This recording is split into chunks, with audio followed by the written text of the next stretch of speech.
Yan, welcome sa aking YouTube channel. Dito tayo ngayon sa isa sa mga pisto ng urban farming. Ayan, papakita sa inyo guys. Pwede pala ito ganito gawin, no? Mga dahon siya. Tapos, gigilingin lang natin siya, no? Tapos, lalagyan pala ito ng powder ng coffee, yung lalagyan sa Starbucks. Ito na magiging surat, no? Kaya nilalagyan natin ng ano, no? Yung kopi, yung pinakasapal. Yan. Ito lang ginagawa na para mabulok yung mga dahon. May mga bulok na gulay. Para may idea kayo guys, pwede nyo pala gawin ganito.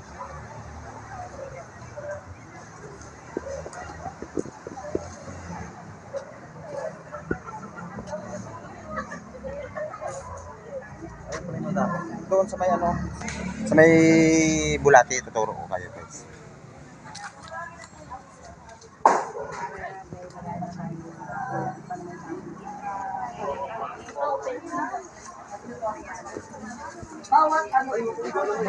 Ito, pagkain. Ang bulati po, bawal po siya.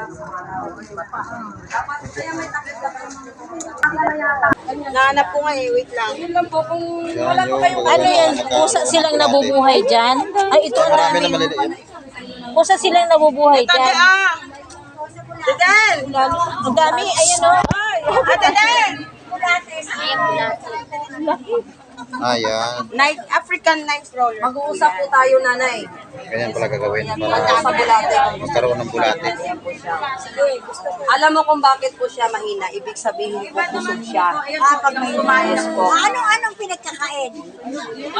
Yung din po siya giniling na dahon. Ganda, no? Mataba na nga, no? Pag ganyan, no? Yung pala sa amin sa bukod. Basta wag lang sinabayan Bawal, ayaw po nila, ayaw nila. Lalayasan po kayo pag maasim. Masilan din po tong alaga namin. Meron pa lang mas malaki.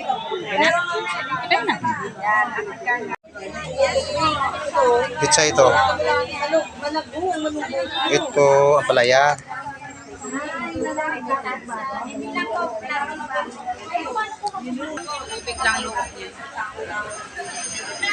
Ito naman yung hydroponic. Litos.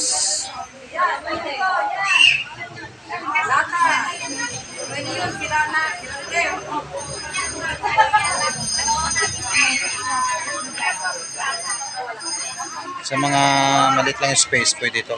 Meron pa ba mga lumang dito?